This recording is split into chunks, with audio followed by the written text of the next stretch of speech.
Hello all, welcome to TNPSC knowledge point. நம்ம பாலிட்டிக்கான series தான் பார்த்துட்டு இருக்கோம். ஸோ இன்றைக்கி நம்ம என்ன பார்க்க போகிறோம் அப்படின்னா, 9th ஸ்டாண்டர்டோடைய 4th லெசனாக இருக்குது அரசாங்கங்களோட வகைகள். கவர்மெண்ட்டில் என்ன டைப்ஸ் இருக்குது அப்படின்னு நம்ம ப்ரீவியஸ் லெசன்ஸ்லேயுமே பார்த்துருப்போம், என்ன மாதிரியான ஆட்சி முறைகள் இருக்குது அப்படின்றதெல்லாம். பட் முக்கியமாக இந்த லெசனில் ஒரு 4 டாபிக்ஸை தான் நம்ம புதுசாக கவர் பண்ண போகிறோம். அது என்னென்ன அப்படின்றத பார்க்கலாம். ஸோ பேசிக்காக இதுலேயுமே லைக் கவர்மெண்ட் அப்படின்னா என்ன, அதில் என்ன மாதிரியான டைப்ஸ் இருக்குது, என்ன மாதிரியான அமைப்புகள்லாம் இருக்குது, என்ன பாசிட்டிவ்ஸ் அண்ட் என்ன நெகட்டிவ்ஸ் எல்லாம் இருக்குது, என்ன சேலஞ்சஸ்லாம் வந்து ஃபேஸ் பண்ணுறதுக்கு இருக்குது. ஸோ இந்த மாதிரியான விஷயங்கள் இருக்கும் காமனாகவே. அண்ட் அது இல்லாமல் இந்த பர்டிகுலர் லெசனில், இந்த பர்டிகுலர் வீடியோவில் நம்ம கான்சென்ட்ரேட் பண்ண போகிறது 4 டாபிக்ஸ்: ஒற்றையாட்சி, கூட்டாட்சி, அதிபர் மக்களாட்சி, அது போல் நாடாளுமன்ற ஆட்சி. இந்த 4 டாபிக்ஸ் தான் நம்ம இதில் கிளியராக தெரிஞ்சுக்க போகிறோம். இந்த டாபிக் நமக்கு தெரியணும் அப்படின்னா ஃபர்ஸ்ட் நமக்கு கவர்மெண்ட்னா என்ன அப்படின்றது தெரியணும். ஸோ தமிழில் நம்ம சொல்லும்போது அரசாங்கம், அரசு அப்படின்னு 2 சொல்லுவோம். ஸோ ஒரு அரசாங்கத்தோட ஒரு முக்கிய ஒரு பார்ட் அப்படி தான் அரசு அப்படின்றது. ஸோ இங்கிலீஷில் சொல்லும்போது ரெண்டுமே சேம் தான். கவர்மெண்ட்னா அரசாங்கம்னாலும் கவர்மெண்ட்டு தான், அரசுனாலும் கவர்மெண்ட்டு தான். பட் என்ன டிஃப்ரென்ஸ் அப்படின்னா, இப்போ அரசு அப்படின்றது லைக் சம் இன்ஸ்டிடியூஷன்ஸ் மாதிரி. இப்போ government hospitals or government schools அந்த மாதிரி இருக்கிறதெல்லாம் அரசு அப்படின்னு சொல்லுவோம். அரசாங்கம் அப்படின்றது என்னென்னா, அந்த அரசுக்கு தேவையான நிர்வாக செயல்கள்லாம் செய்கிறது தான் என்ன சொல்கிறோம் அப்படின்னா அரசாங்கம் அப்படின்னு சொல்கிறோம். ஸோ இப்போ முக்கியமாக அங்கே ஒரு செயல்பாடு நடக்கணும் அப்படின்னா அங்கே ஒரு அரசு இருக்கும். ஸோ அரசாங்கத்தோட முக்கிய நிறுவனம் யாருன்னா அரசு அப்படின்னு சொல்கிறோம். லைக் அரசியல் அண்ட் தென் அங்கே அட்மினிஸ்ட்ரேஷனுக்குன்னு சம் கமிட்டிஸ் இருக்கும். அந்த கமிட்டிஸ்குள்ளார நிறைய மெம்பர்ஸ் இருப்பாங்க. இவங்க எல்லாம் சேர்ந்தது தான் நம்ம ஒரு கவர்மெண்ட் அப்படின்னு சொல்கிறோம். இந்த கவர்மெண்ட் ஃபஸ்ட்டு ஏன் இருக்குது அப்படின்னு பார்த்தோம்னா, முக்கியமாக ஒரு கவர்மெண்ட்டே இது நம்ம வந்து மக்களாட்சி அப்படின்றதுனால மக்களை பேஸ் பண்ணி தான், மக்களுக்கு தான் அங்கே முழு அதிகாரம் இருக்கும். அதுபோல் பொதுநலன், மக்களுக்கான என்ன நலன்கள்லாம் செய்யணும் அப்படின்ற மாதிரியான கொள்கைகளை பிரதிநிதித்துவப்படுத்துகிற மாதிரி, அதாவது மக்களுக்கு என்ன வேணும் அப்படின்றத கவர்மெண்ட்டுக்கு சொல்கிற மாதிரியான என்ன தேவைகள் இருக்குது அப்படின்ற பார்க்குற மாதிரியான ஒரு டேர்மாக தான் இருக்குது. பொதுநலனை கருதி செயல்படுற ஒரு நிறுவனமாக தான் இந்த அரசாங்கம் இருக்குது. அண்ட் எப்படி கொள்கைகளை பிரதிநிதித்துவப்படுத்துதோ அந்த மாதிரி ஒரு ஸ்டேட்டில் என்ன தேவை அப்படின்றத பார்த்து அந்த மக்களுக்கு அதை திட்டங்களாக கொடுக்குறாங்க. ஸோ கொள்கை அப்படின்றது எப்படி இருக்கணும், என்ன மாதிரி ஃபார்மேஷன் வேணும் அப்படின்றது. இதுவே திட்டம் அப்படின்றது என்னென்ன பிளான்லாம் வச்சுருக்காங்க. இப்போ ஃபார் எக்ஸாம்பிளுக்கு ஒரு ஸ்டேட்டில் வந்து எஜுகேஷன் ரேட் கம்மியாக இருக்குது அப்படின்னா, அப்போ வந்து எஜுகேஷன் சம்மந்தமான புதுசான திட்டங்கள், இல்லை ஸ்கில்ஸ் எப்படிலாம் டெவலப் பண்ணிக்கலாம், இந்த மாதிரியான திட்டங்களை கொடுக்கலாம். இது எல்லாமே அண்டர் தி கான்ஸ்டியூஷனை பேஸ் பண்ணி தான் இருக்குது. அந்த சட்டத்துக்கு உட்பட்டு தான் இங்கே ஒரு 3 முக்கியமான உறுப்புகள்னு சொல்லி பார்த்தோம்: சட்டமன்றம், நிர்வாகம், நீதித்துறை. இது 3மே அரசியலமைப்பின் படி தான் நடக்குது. ஸோ அந்த 3மே வந்து முக்கியமான உறுப்புகளாக இருந்தாலுமே அரசியலமைப்பின் படி தான் இங்கே நடக்கிற எல்லா ஃபங்க்ஷன்ஸுமே வந்து நடைமுறைப்படுத்தப்படுது. அதில் இங்கே வேர்ல்டு வைஸ் பார்க்கும்போது நிறைய டைப் ஆஃப் ஆட்சி முறைகள்லாம் இருக்குது. அரசாங்கம் பண்ணுறதுக்கு நிறைய டைப்பில் அந்த ஆட்சி முறைகளை வகுக்கிறாங்க. அப்படி இருக்கிறதுல ஒரு 4 முக்கியமான ஆட்சி முறை: ஒற்றை ஆட்சி முறை, கூட்டாட்சி முறை, நாடாளுமன்ற ஆட்சி முறை, ஜனாதிபதி இந்த சென்ஸ் அதிபர் ஆட்சி முறை அப்படின்னு சொல்லலாம். ஸோ இந்த 4 டேர்ம் பற்றி தான் நம்ம பார்க்க போகிறோம். நம்ம ஆல்ரெடி சொன்ன அரசின் உறுப்புகள் அப்படின்னு 3 விஷயம் ரிப்பீட்டிவாக நம்ம இதை பார்த்துட்டே இருக்கோம் அடிக்கடி. ஸோ 3 உறுப்புகள்ன்றது சட்டமன்றம் ஒன்று, நிர்வாகம் ஒன்று, நீதித்துறை. ஸோ இது 3ம் கரெக்டாக ஃபங்க்ஷன் ஆனால் தான் அந்த கவர்மெண்ட் வந்து ப்ராப்பராக ரன் ஆக முடியும். ரைட், ஃபர்ஸ்ட் நம்ம டெஃபினேஷனை பார்த்துட்டு போயிடலாம். ஆல்ரெடி நான் சொல்லிட்டேன். ஸோ அரசு அப்படின்றதுக்கும் அரசாங்கம் அப்படின்றதுக்கும் வித்தியாசங்கள். ஸோ ஒரு அரசுக்கு தேவையான நிர்வாக செயல்பாடுகளை செய்கிறவங்கள தான் யாருன்னே சொல்கிறோம், அரசாங்கம்னே சொல்கிறோம். அண்ட் அரசுன்றது பொதுமக்கள் சார்ந்த ஒரு கம்பெனியாக இருக்கலாம், இல்லை கல்வி குழுமங்களாக இருக்கலாம், இல்லை வேறு டைப் ஆஃப் குழுக்களாக கூட இருக்கலாம். அவங்களுக்கு தேவையான சட்டங்களை நடைமுறைப்படுத்துறதுக்கான ஒரு அதிகாரம் இருக்கிற ஒரு அமைப்பை தான் அரசு அப்படின்னு சொல்கிறோம். ஸோ ரெண்டுமே மோரர்லெஸ் ஒரே மாதிரியான பேட்டர்னில் தான் இருக்கிறாங்க. அண்ட் இந்த அரசியல் அமைப்பு இதிலே வந்து ரொம்ப பழமையான நிறைய டைப் ஆஃப் ஆட்சி முறைகள் இருக்குது அப்படின்னு சொல்லி பார்த்தோம். அதில் ரொம்ப பழமையானது எது அப்படின்னு பார்த்தோன்னா முடியாட்சின்னு பார்த்துருப்போம். ஸோ ஸ்டார்டிங்கில் மக்கள் மன்னர் ஆட்சி முறையில் தான் இருந்தாங்க. அப்போ ஒரு அரசரோ இல்லை அரசியோ இருந்திருப்பாங்க. அவங்களுக்கு கீழே தான் மொத்த கண்ட்ரோலுமே இருந்திருக்கும். ஸோ அதுதான் ரொம்ப பழமையான ஒரு முறையாக மக்களாட்சி முறையாக முடியாட்சி முறையாக பார்க்கப்படுது. அதுக்கு அடுத்தது பார்த்தோம் அப்படின்னா இந்த மாதிரி ஒரு கவர்மெண்ட் நிர்வாக முறைகள் சேர்ந்தது. முடியாட்சிக்கு அடுத்தது ஆங்கில முடியாட்சின்னு ஒன்று இருக்குது. இங்கிலாந்தில் ஃபாலோ பண்ணப்படுது. இதில் வந்து என்னென்னா மன்னர் மாதிரியே ஒரு பர்சன் இருப்பாங்க. அவங்க எல்லா கண்ட்ரோலும் இருக்கும். பட் ஆனால் அவங்களே மன்னர் மாதிரி எல்லா முடிவும் நிர்வாகம் சட்டம் எல்லாமே எடுக்க முடியாது. அவங்க வந்து அங்கே ரூல் தான் பண்ணுவாங்களே தவிர மற்ற அவங்க அந்த சட்டம் இயற்றுறதோ இது எல்லாமே வந்து அங்கே ஒரு நாடாளுமன்றம் இருக்கும். அந்த நாடாளுமன்றத்தை பொறுத்து தான் அவங்க பண்ண முடியும். அண்ட் அரசியலமைப்பில் 2 வகையாக இருக்குது. எழுதப்பட்ட அரசியலமைப்பும் இருக்குது, எழுதப்படாததும் இருக்குது. அதுபோல் நெகிழும் தன்மையுடையது, நெகிழா தன்மையுடையதாகும். ஐ மீன் சம் சேஞ்சஸ் வந்து பண்ணிக்கலாம், இல்லை சேஞ்சஸே பண்ண முடியாது. இந்த மாதிரியான அரசியலமைப்புகளுமே வந்து இருக்குது. ஸோ நம்ம இப்போ இந்த 4 ஃபிக்ஸ்டான டேர்மில் ஃபர்ஸ்ட் ஒன் ஒற்றை ஆட்சி முறை அப்படின்னா என்ன அப்படின்றத பார்க்கலாம்.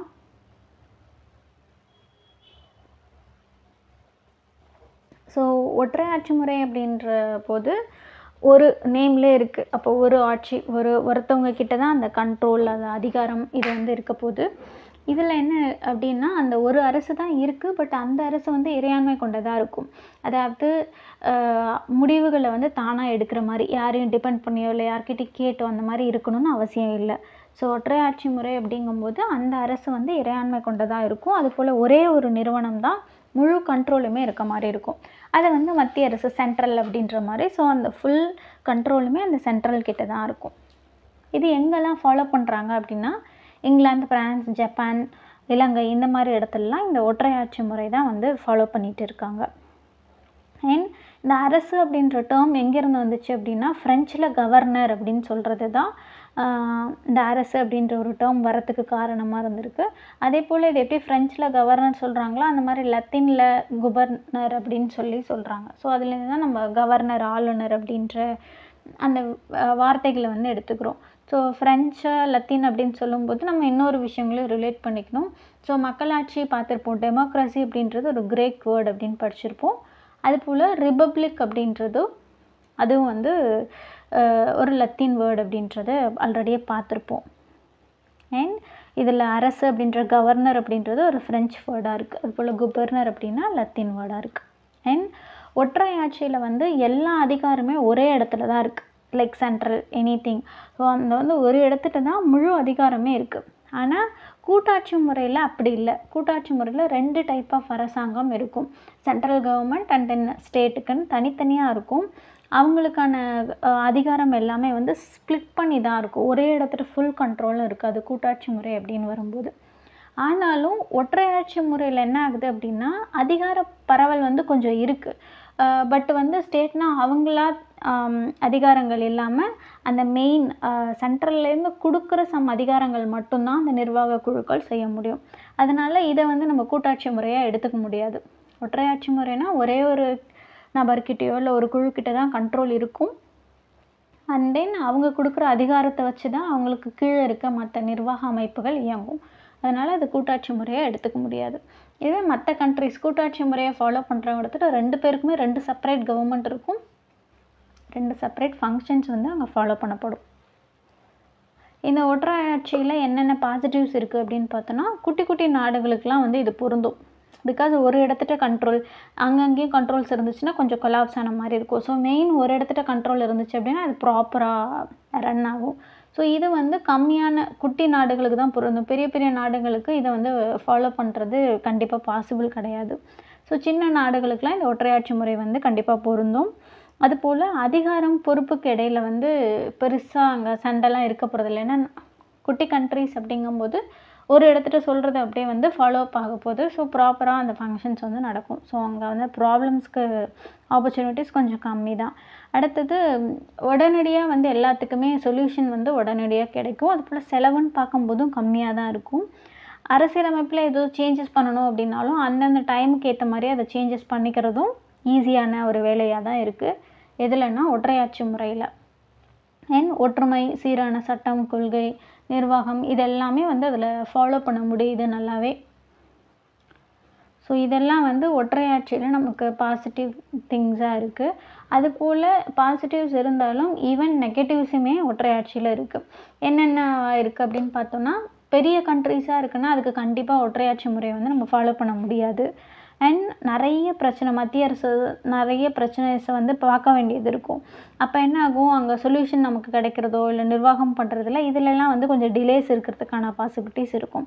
அண்ட் ப்ராப்ளம் வந்து அதிகமாக வரும்போது என்ன ஆகும், மெயின் ப்ராப்ளமை மட்டும் பார்த்து சால்வ் பண்ணுற மாதிரியும் உள்ளூர் சம்மந்தமான பிரச்சனையெல்லாம் வந்து தலையிடாமல், அப்போ மக்கள் மேலே அக்கறை இல்லாமல் மக்களோட ப்ராப்ளம்ஸை சால்வ் பண்ணாமல் மெயின் விஷயங்கள் போர் மாதிரியோ இல்லை என்ன ரொம்ப பெரிய பிரச்சனையாக பார்க்கப்படுதோ அதில் மட்டும் கான்சென்ட்ரேட் பண்ணுற மாதிரி இருக்கும். அண்ட் அதிகமான சர்வாதிகாரம், அதாவது யார்கிட்ட கண்ட்ரோல் இருக்குது, அப்போ வந்து முழு அதிகாரமும் அவங்கக்கிட்ட இருக்குது அப்படின்னா அது வந்து ஒரு சர்வாதிகாரம் மாதிரி போய்டுறதுக்கான வாய்ப்புகள் வந்து அதிகமாக இருக்குது. நம்ம கொஞ்சம் நிறைகள் கொஞ்சம் குறைகளும் இருக்குது. அப்படி இருந்தாலும் இந்திய அரசியலமைப்படி ஒற்றையாட்சின்றதில் இதெல்லாம் வந்து ஒரு நல்ல அம்சமாக இருக்குது அப்படின்னு யாரை சொல்கிறாங்க அப்படின்னா, ஒரு நல்ல ஸ்ட்ராங்கான சென்ட்ரலாக இருந்துச்சு மத்திய அரசு இருக்குது அப்படின்னா அங்கே ப்ராப்ளம் அங்கேயே வந்து ரூல்ஸ் எல்லாமே மக்களுக்கு ஏற்ற மாதிரி ஸ்ட்ராங்கான இங்கே மத்திய அரசு இருக்க போது. அதுபோல் மாநில அரசு மேலே மத்திய அரசு தான் வந்து ஆதிக்கம் செலுத்துகிற மாதிரி இருக்கும். அப்போ மெயின் கண்ட்ரோல் சென்ட்ரலில் இருக்கும். ஒரே ஒரு அரசமைப்பு தான் இருக்க மாதிரி இருக்கும். அரசியலமைப்பு வந்து நெகிழ்வுத்தன்மையுடையதான், தேவைக்கு தகுந்தாப்பில் மாற்றிக்கிற மாதிரியான சுச்சுவேஷன் இருக்கும். மாநிலங்களில் சமமற்ற பிரதிநிதித்துவம்னா ஒவ்வொரு ஸ்டேட்டுக்கும் ஏற்ற மாதிரி அங்கே இப்போ பிரதிநிதினா ஒரு 10 பேருக்கு ஒருத்தவங்க பிரதிநிதி அப்படின்னு சொல்லும்போது எல்லா ஸ்டேட்டுக்கும் ஒரே மாதிரியான பிரதிநிதி அப்படின்னு சொல்லாமல் மக்கள் தொகைக்கு ஏற்ற மாதிரி பிரதிநிதிகள் வந்து மாறுவாங்க. எமர்ஜென்சி சுச்சுவேஷன்ஸ்க்கான ஏற்பாடுகள், அதுபோல் இதில் ஒற்றை குடியுரிமை தான் இருக்கும். ஒருங்கிணைக்கப்பட்ட ஒற்றை நீதித்துறை, நிறைய இடத்துல நீதித்துறை இருந்தாலும் ஒரு இடத்துல இருந்து தான் ஃப்ரம் கண்ட்ரோல்ஸ் வரும். ஸோ ஒருங்கிணைக்கப்பட்ட நீதித்துறையாக இருக்குது. வேர்ல்டு ஃபுல்லாக அகில இந்திய சேவைகள் செயல்படுத்தப்படுது. ஆளுநர் வந்து மத்திய அரசுனால தான் வந்து அவங்க அப்பாயிண்ட் பண்ணுறாங்க. ஸோ இதெல்லாம் வந்து ஸ்பெஷல் ஃபீச்சர்ஸ் ஆஃப் ஒற்றையாட்சி அப்படின்னு சொல்லி பார்க்குறோம். ஸோ இதுவரை ஒற்றையாட்சி முறை எப்படி செயல்படுது, அதோட நிறை என்ன, குறைகள் என்ன, அதில் என்னென்ன அம்சங்கள் இருக்குது அப்படின்னு சொல்லி பார்த்தோம். ஸோ இப்போ செகண்டாக இருக்கிற கூட்டாட்சி முறை பற்றி பார்க்கலாம். ஓகே, கூட்டாட்சி அப்படின்னாலே வந்து 2 பேர் ஜாயின் பண்ணி கவர்மெண்ட்டை ஃபார்ம் பண்ணுறது ஆர் ஒர்க் பண்ணுறது. ஸோ இப்போ இதில் வந்து தேசிய அரசுக்கும் பிராந்திய அரசுக்கும், அதாவது தேசிய அப்படின்றது மத்திய அரசு மாதிரியும் மாநில அரசுக்கும் இடையில் வந்து என்ன மாதிரியான ரிலேஷன்ஷிப் இருக்குது அப்படின்றத பொறுத்து தான் ஒற்றையாட்சி முறை கூட்டாட்சி முறைன்றது கிளாஸிஃபை பண்ண முடியுது. இந்த கூட்டாட்சி முறையில் என்ன நடக்குது அப்படின்னா, அவங்களோட ரைட்ஸ் அதிகாரம் வந்து ஸ்ப்ளிட் பண்ணி கொடுக்குறாங்க. எங்கெங்கெல்லாம் இது ஃபாலோ பண்ணுறாங்க அப்படின்னு பார்த்தோன்னா, America, Switzerland, Australia, Canada, Russia, Brazil, Argentina இந்த இடத்துலலாம் கூட்டாட்சி முறை தான் செயல்படுது. அப்போ முக்கியமாக இதில் யார் தேசிய அரசாக இருக்க சென்ட்ரலை தான் மெயினாக வச்சுக்கிறாங்க. மற்ற மாநில அரசுகள் வந்து இல்லை மாகாண அரசோ, மாநில அரசுன்னு சொல்லலாம், மாகாண அரசுன்னு சொல்லலாம். அதுபோல் மத்திய அரசு தேசிய அரசுன்னு சொல்கிறோம், மத்திய அரசுன்னு சொல்கிறோம். ஸோ அவங்களோட கண்ட்ரோல் படி மாநில அரசுகள் வந்து செயல்படுது. பட் நம்ம இந்தியா வந்து கூட்டாட்சி மாதிரியான ஃபங்க்ஷன்ஸை பண்ணுவோம். ஆனால் நம்ம கூட்டாட்சி முறை கிடையாது, நம்ம நாடாளுமன்ற ஆட்சி முறையாக இருப்போம். சரி, இந்த கூட்டாட்சி முறையில் என்னென்ன நிறைகள் இருக்குது அப்படின்னு பார்த்தோன்னா, உள்ளூர் சுயாட்சி, அதாவது கூட்டாட்சி தான், பட் இருந்தாலும் அவங்களுக்கான உள்ளூருக்கு அவங்க தேவைக்கு தகுந்த மாதிரி சுயாட்சி வந்து ஃபாலோ பண்ணிக்க முடியுது. அண்ட் மொத்தமாக பார்க்கும்போது தேசிய ஒருமைப்பாட்டுக்கு இடையில் மாநிலங்களில் அவங்களுக்கு தேவையானதை பண்ணிக்கிறோம். மெயின் கண்ட்ரோல் வந்து சென்ட்ரலில் இருக்குது. அப்போ ஒரு சமரசம் அங்கே இருக்குது. அதுபோல் அதிகார பகிர்வும் இருக்குது. என்ன டைப் ஆஃப் அதிகாரங்கள் இருக்கோ அது வந்து பகிர்ந்தளிக்கப்படுது. சென்ட்ரலுக்கு தனியாகவும் மாநிலங்களுக்கு தனியாகவும் நிர்வாகத் திறன்கள் எல்லாம் பகிர்ந்தளிக்கப்படுது. பெரிய பெரிய நாடுகளுக்கெல்லாம் இந்த கூட்டாட்சி முறை வந்து நல்லாவே பொருந்தும். இதில் சர்வாதிகாரம் இருக்க போகிறதில்ல. ஏன்னா ஒருத்தவங்க கிட்ட கண்ட்ரோல் இல்லை, அந்தந்த ஸ்டேட்டுக்கு தகுந்த மாதிரி அங்கங்கே கண்ட்ரோல்ஸ் இருக்குது. அதுபோல் சென்ட்ரல்லையும் ஒரு கண்ட்ரோல்ஸ் இருக்குது. அண்ட் பொருளாதாரம் இல்லை பண்பாடோ இது எல்லாமே வந்து டெவலப் பண்ணவும் வந்து முடியுது இந்த டைப் ஆஃப் ஆட்சி முறையில். பட் இதில் என்ன நெகட்டிவ்ஸ் இருக்குது அப்படின்னு பார்த்தோன்னா, ஒற்றை ஆட்சி முறையை கம்பேர் பண்ணும்போது கூட்டாட்சி முறை வந்து வீக்கன் தான் சொல்லணும். ஏன் அப்படின்னா, இதில் அதிகம் செலவாக தான் இருக்குது. அதில் ஒற்றையாட்சி முறையில் செலவுகள் கம்மியாக இருக்குது. பட் இதில் வந்து செலவு அதிகமாக இருக்குது. அதிகமாக மாநில போக்குகள் தான் இருக்கும். ஆனால் அவங்க தேவைகளை தான் பெருசாக பார்ப்பாங்க. அப்போ மாநில போக்குகள் தான் இங்கே அதிகமாக காணப்படும். சமநிலையில் கொஞ்சம் ப்ராப்ளம்ஸ் வந்து இருக்கலாம். தேசிய ஒருமைப்பாட்டுக்கு அச்சுறுத்தல். எல்லா நேரமும் அது ஒருமைப்பாடாவே, யூனிட்டியாவே இருப்பாங்க அப்படின்னு சொல்ல முடியாது. ஸோ அது ஒரு ப்ராப்ளமா இருக்குது. அண்ட் அதிகார பகிர்வு வரும்போது கண்ட்ரோல்ஸில் வந்து என்ன அதிகாரம் வேணும் அப்படின்றதுல ப்ராப்ளம்ஸ் வரதுக்கான வாய்ப்பு இருக்குது. அண்ட் இரட்டை குடியுரிமை 2 எடுத்துட்டு சென்ட்ரல் தனியாக அதுக்கு ஒரு குடியுரிமையும், அந்தந்த ஸ்டேட்டில் வாழறதுக்குன்னு அதுக்கு ஒரு குடியுரிமையும் இருக்க மாதிரி இருக்குது. அதுபோல் அரசியலமைப்பு வந்து ஃபிக்ஸ்டாக தான் இருக்குது. அந்தந்த சுச்சுவேஷன்ஸ்க்கு ஏற்ற மாதிரி சேஞ்ச் பண்ண முடிகிறதா இல்லை. சில நேரங்களில் மாநில அரசு தடையெல்லாம் வந்து ஏற்படுத்துகிற மாதிரியான சுச்சுவேஷன்ஸும் கூட இதில் இருக்குது. இப்போது 2 டைப் ஆஃப் ஆட்சி பார்த்தோம், ஒற்றையாட்சியும் கூட்டாட்சியும். ஸோ அது ரெண்டுத்துக்கும் என்ன டிஃப்ரென்சஸ் இருக்குது அப்படின்னு பார்க்கலாம். ஸோ ஒற்றையாட்சின்றது மொத்தமாக ஒரே ஒரு இடத்துல ஒரு அரசோ இல்லை துணைக்குழுக்களோ செயல்படும். இல்லை 2 நிலையில் அரசாங்கமே 2 இடத்துல ஃபார்ம் ஆகுது. ஒரே குடியுரிமை தான் இதில் இருக்கும், இதில் 2 குடியுரிமை இருக்கும். ஒற்றையாட்சிப்படி துணைக்குழுக்கள் வந்து தன்னிச்சையெல்லாம் செயல்பட முடியாது. அந்த மெயின் அவங்க சொல்கிற ஃபங்க்ஷன்ஸை இவங்க ஃபாலோ பண்ணிக்கிறாங்க, தனியாக செயல்பட முடியாது. பட் கூட்டாட்சி முறையில் அப்படி இல்லை. இதில் அதிகார பகிர்வு இல்லாத, அதில் அதிகார பகிர்வு இருக்கும். அண்ட் அதிகாரம் வந்து ஒரு இடத்துல சென்ட்ரலைஸ் ஆகுது. பட் கூட்டாட்சி முறையில் அதிகாரமுமே கூட ஸ்ப்ளிட் பண்ணி அந்தந்த கவர்மெண்ட்டுக்கு ஏற்ற மாதிரி 2 இடங்கள்லையும் வந்து ஸ்ப்ளிட் பண்ணி தான் வந்து தருது.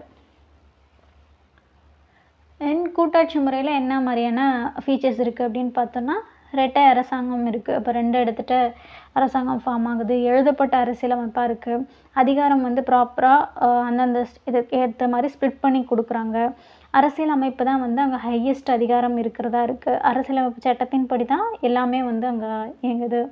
மத்திய மாநில அரசு வந்து அங்கங்கே சட்டம் அதோட விதிகளுக்கு உட்பட்டு அவங்க வந்து சட்டம் வந்து கிரியேட் பண்ணிக்கிறாங்க. நெகிழும் தன்மையற்ற அரசியலமைப்பாக இருக்குது. சுதந்திரமான நீதித்துறை ஃபாலோ பண்ணுறாங்க. 2 அவை ஆட்சி, 2 எடுத்துகிட்டு 2 பார்ட்டிஸ்க்கான ஆட்சி வந்து நடக்குது. ஸோ இதெல்லாம் கூட்டாட்சி முறையோட ஃபீச்சர்ஸாக பார்க்குறோம். அடுத்ததாக நம்ம 3வதாக பார்க்க போகிறோம் நாடாளுமன்ற ஆட்சி. ஸோ இது வந்து நம்ம இந்தியாவில் நாடாளுமன்ற ஆட்சி தான் நம்ம ஃபாலோ பண்ணிகிட்டு இருக்கோம். ஸோ தட் இது நமக்கு கொஞ்சம் நல்லாவே புரியும். ஏன்னா நம்ம அந்த ஆட்சி முறையை ஃபாலோ பண்ணுறதுனால நமக்கு ஈஸியாக புரிகிற மாதிரியான விஷயங்கள்லாம் இதில் இருக்கும். ஸோ நவீன மக்களாட்சி முறையை பொறுத்த மட்டும் 2ஆக பிரிக்கலாம். ஒன்று அதிபர் ஆட்சி முறைனும், இன்னொன்று நாடாளுமன்ற ஆட்சி முறைனும். நாம் நாடாளுமன்ற ஆட்சி முறையை தான் ஃபாலோ பண்ணிகிட்டு இருக்கோம்.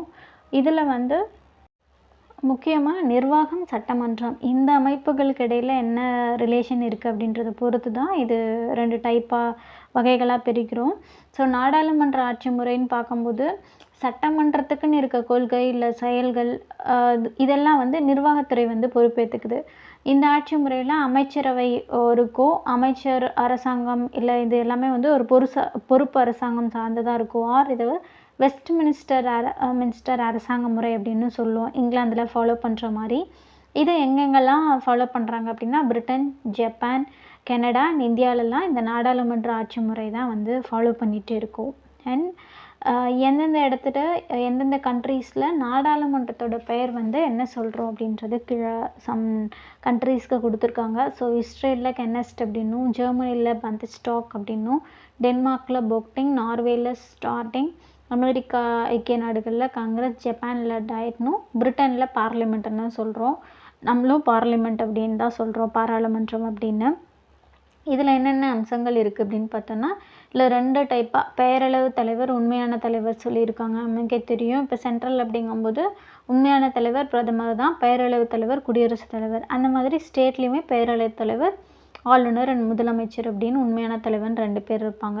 அண்ட் இதில் வந்து தனி பர்சன் இல்லை, பெரும்பான்மை கட்சி யார் ஆதரவு இருக்கோ அவங்க தான் வந்து அங்கே ஆட்சி பொறுப்பை எடுக்கிறாங்க.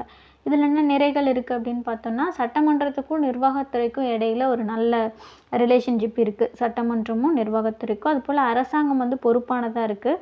சர்வாதிகாரம்லாம் இங்கே இல்லை.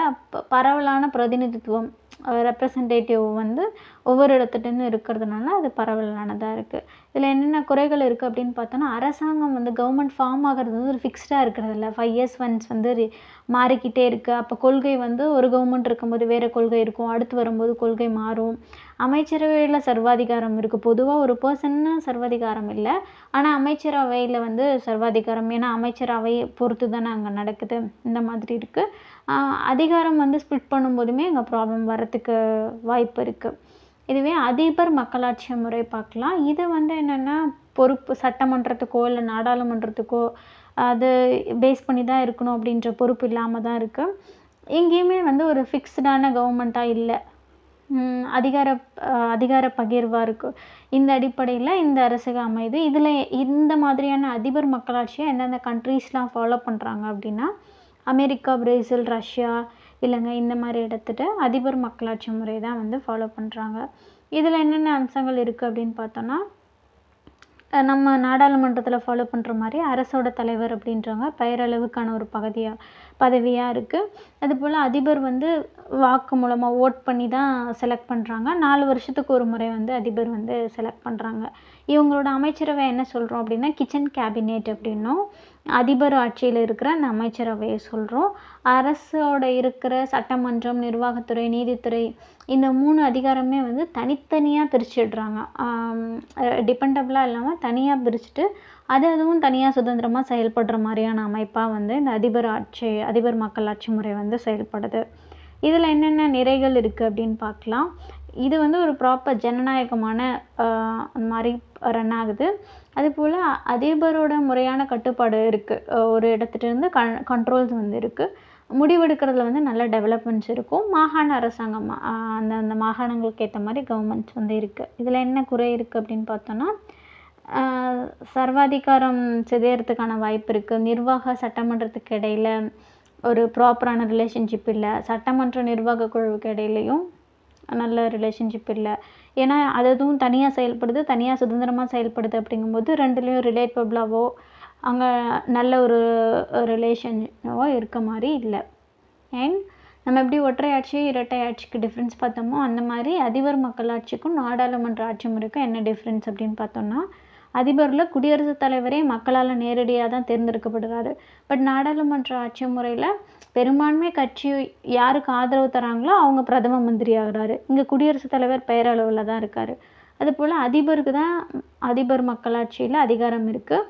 பட் நாடாளுமன்றத்தில் ஒரு பர்சனுக்கு கிடையாது, ஒரு குழுவுக்கு அந்த அமைச்சரவைக்கு தான் அதிகாரம் இருக்குது.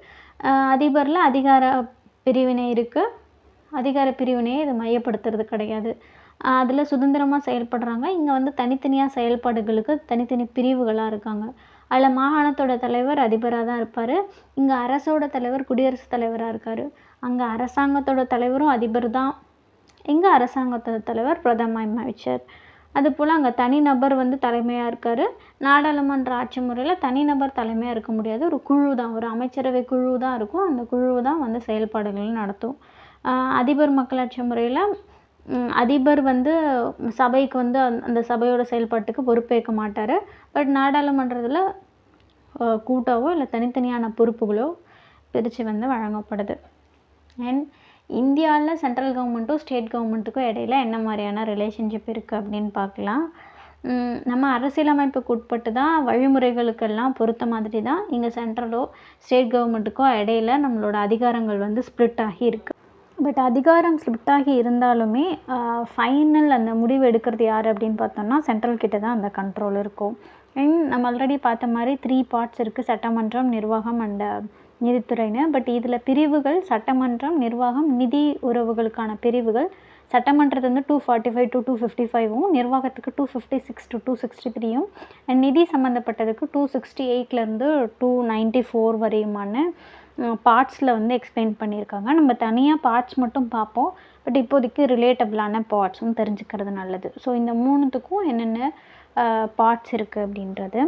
அண்ட் இப்போ சென்ட்ரல் அண்டு ஸ்டேட்டுன்னு சொல்லிட்டு 2 பிரிவுகளாக இருக்கும்போது சட்டம் இயற்றும் போது அதிகாரம் யார்கிட்ட இருக்குது அப்படின்னு பார்த்தோம்னா 2 பேர்கிட்டையுமே தான் இருக்குது. இப்போ சென்ட்ரல் ரிலேட்டபிள் சில சட்டம் இயற்றணும் அப்படின்னா அது சென்ட்ரல் கிட்ட ரைட்ஸ் இருக்கும். அதே போல் ஸ்டேட்டோட எல்லைக்கு உட்பட்டால் அதுக்கு சட்டம் இயற்றணும் அப்படின்னா அந்த அதிகாரம் வந்து ஸ்டேட்டுக்குமே இருக்கும்.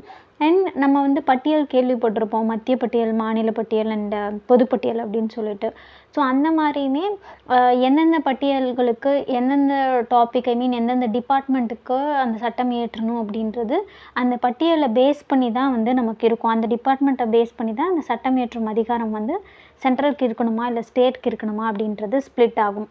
அண்ட் 3 பட்டியல் இருக்குதுன்னு சொல்லியிருந்தோம். அந்த வந்து நடுவண் பட்டியல் அப்படின்றது மத்திய பட்டியல் அப்படின்னும் சொல்லலாம். அதுபோல் மாநில பட்டியல் ஸ்டேட்டுக்கானது. அண்ட் 2 பேருமே சட்டம் இயற்றுறதுக்கான அதிகாரம் இருக்கோ அதை என்ன சொல்லுவோம் அப்படின்னா பொதுப்பட்டியல் அப்படின்னு சொல்லுவோம்.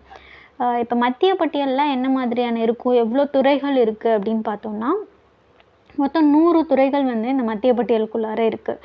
ஃபார் எக்ஸாம்பிளுக்கு சொல்லணும்னா வெளியுறவுத்துறை, பாதுகாப்பு, ஆயுதப்படை, தொலைத்தொடர்பு, தபால் தந்தி, இப்போ போஸ்டல் இந்த மாதிரிலாம் நம்ம இதெல்லாம் சென்ட்ரல் கவர்மெண்ட்டுக்கு கீழே வருது அப்படின்னா ஒரு 100 டிபார்ட்மெண்ட்ஸ் வந்து சென்ட்ரலுக்கு கீழே வருது.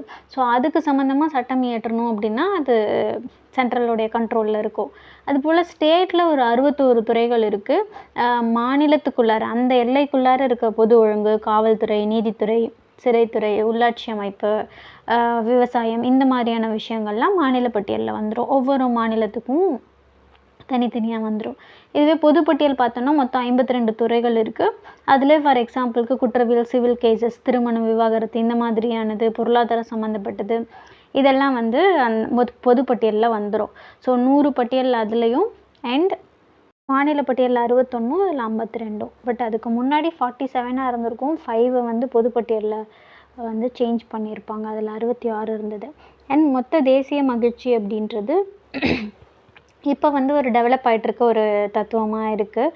இது எங்கே ஸ்டார்ட் ஆச்சு அப்படின்னா பூடன் அரசமைப்பில் ஜூலை 18 அப்போ சொல்கிறாங்க. இது என்னென்னா ஜிக்மே சிங்கியா வான்சுங் அப்படின்றவங்களால 1970 வந்து ஸ்டார்ட் பண்ணாங்க. அதாவது மொத்த தேசிய மகிழ்ச்சி அப்படின்றது சமமான சமூக பொருளாதாரமோ இல்லை வளர்ச்சி, சுற்றுச்சூழல், பண்பாடு இதெல்லாம் எங்கே இருக்கோ அதை வந்து மெயினாக பேஸ் பண்ணி தான் இந்த மொத்த தேசிய மகிழ்ச்சி அப்படின்றது கணக்கிடப்படுது.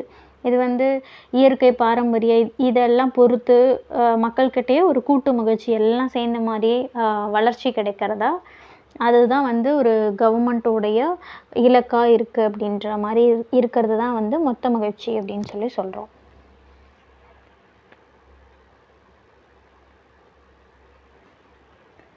ஸோ தென் இது வரைக்கும் நம்ம முக்கியமாக பார்த்த விஷயம் அப்படின்னா இந்த ஒற்றையாட்சி முறை, கூட்டாட்சி முறை அது 2த்துக்கும் இருக்க வேறுபாடு. அதுபோல் நாடாளுமன்ற ஆட்சி, அதிபர் ஆட்சி அது 2த்துக்கும் இருக்க வேறுபாடுகள், நிறை குறை இதெல்லாம் பார்த்துருக்கோம்.